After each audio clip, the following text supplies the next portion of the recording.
मंडळी, सुवर्णाज किचनमध्ये तुमचं खूप खूप स्वागत आहे. आज मी बनवणार आहे मटकी फ्राय. सगळेजण याला उसळ बोलतात, मटके पण बोलतात. तर मग मी आज ह्याची सुक्की फ्राय बनवणार आहे. आणि तुम्ही रश्श्याची पण भाजी करत असणार, ती पण मी एक वेळेस तुम्हाला दाखवणार आहे. आता मी सुक्क्यासाठी काय काय साहित्य घेतले ते सांगते तुम्हाला. इथे 3 कांदे घेतलेले आहेत कट करून लांब लांब. आणि इथे 3 ते 4 मिरच्या घेतल्या आहे. इथे 2 टमॅटो, इथे कोथिंबीर आणि मी मटकी छान अशी धुवून घेतलेली आहे.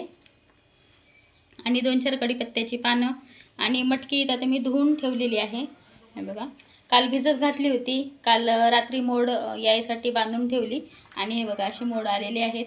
इथे मी गॅस चालू केला आहे, कढई गरम होते इथे आपली.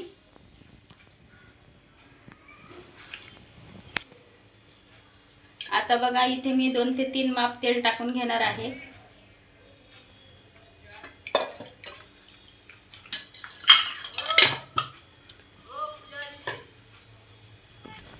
आपलं इथे छान कडकडीत तेल गरम झालं आहे, त्याच्यामध्ये घालून घेते जिरं,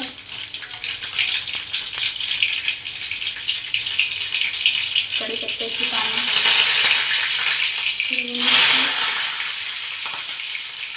छान असं तडतडू द्यायचं आहे. आणि लगेच आपल्याला कांदा घालून घ्यायचा. आता मी इथे कांदा घालून घेतलाय आणि थोडासा गोल्डन ब्राऊन होऊ द्यायचं, जास्त नाही होऊ द्यायचं. आता हे मी 2 टमॅटो कट करून ठेवलेले आहेत, ते टाकून द्यायचे. हे पण आपल्याला छान असं मिक्स करून घ्यायचं. 2 ते 3 मिनिटं असं छान असं मिक्स करून घ्यायचं छान आपल्याला.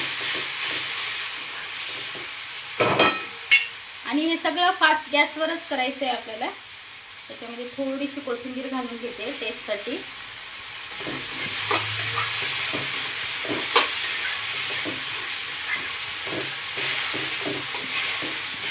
बघा तुम्ही आता कलर कसा चेंज होतोय.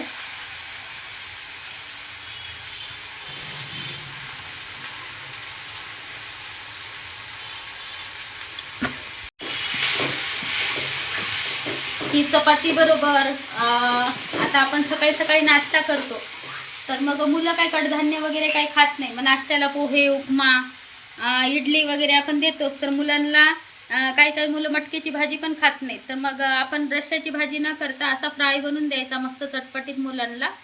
ते चपातीने मस्त खातील. आणि तुमच्या मित्रांच्या डब्यांना पण खूप छान पर्याय आहे हा मटकीच्या भाजीचा. पातळ कशी अशी डब्याला सांडते, तर मग ही अशी कोरडी भाजी. आणि मेन म्हणजे कसं मुलींसाठी आणि लेडीजसाठी तर खूपच उपयोगी आहे ही कडधान्य. हे तर आपण खाल्लेच पाहिजे आणि आपल्या मुलींना पण दिलं पाहिजे. तर मग तुम्ही असं थोडे असे मूठभर मटकी घरामध्ये भिजत टाकून त्याला मोड आणून छान अशी फ्राय करून मुलीला दिली आणि स्वतःही खाल्ली तरी पण खूप छान पौष्टिक असते. हे बघा, आता मी याच्यामध्ये हळद घालून घेतली आणि नकळत लाल तिखट घातलंय. आता मी ह्याच्यामध्ये चवीप्रमाणे मीठ घालून घेणार आहे. ह्याच्यामध्ये घातलं तर कसं त्या कांद्याला टोमॅटोला मीठ छान लागतं. असं 2 मिनिटं छान असं परतून घ्यायचं आहे आपल्याला. आता आपली ही मटकी धुतलेली मी याच्यात घालून घेते. ह्याच्यावर आपली ही कच्ची कोथिंबीर आहे ती भुरभरून घेणार आहे, बघू शकता. आता आपल्याला ह्या आपल्या मटकीच्या भाजीला किंवा फ्राय मटकीला 10 ते 15 मिनिटं वाफवून घ्यायची छान कमी आचेवर. आणि चपाती बरोबर खायला आपली रेडी मटकीची भाजी. बघू शकता तुम्ही, पौष्टिक आहे. आणि मुलं टमॅटो, कांदा वगैरे सगळं मुलांच्या पोटात जातं. आणि ही अशी एकदा मटकी खाल्ली ना, मुलं तुमचे बोलतील का मम्मी मला रोज दिलं तरी चालेल हे टिफिनला. एवढी सुंदर लागते. आणि नक्की ट्राय करा तुम्ही, कशी लागते काय नाही ते मला प्लीज कमेंट सेक्शनमध्ये सांगत जा. माझ्या रेसिपी तुम्हाला आवडतात का नाही असं. आता मी इथे कमी गॅस करते आणि ह्याला 15 मिनिटासाठी झाकून ठेवते. 15 मिनिटं झालेली आहेत, बघू शकता तुम्ही. आपली उसळ मटकी रेडी झालेली आहे खाण्यासाठी. बघा तुम्ही किती सुंदर कलर आला हिला. कलर आणि किती छान शिजले गेलेली आहे बघा. जास्त कडधान्यांना जास्त शिजू द्यायचं नाही, त्यातलं सगळं अर्क वगैरे निघून जातो हे बघा. आता मी गॅस बंद करते. आणि ही मटकीची रेसिपी तुम्हाला जर आवडली असेल तर प्लीज माझ्या रेसिपीला लाईक करा, शेअर करा आणि कमेंट करायला अजिबात विसरू नका. भेटू आपण नेक्स्ट व्हिडिओमध्ये. बाय.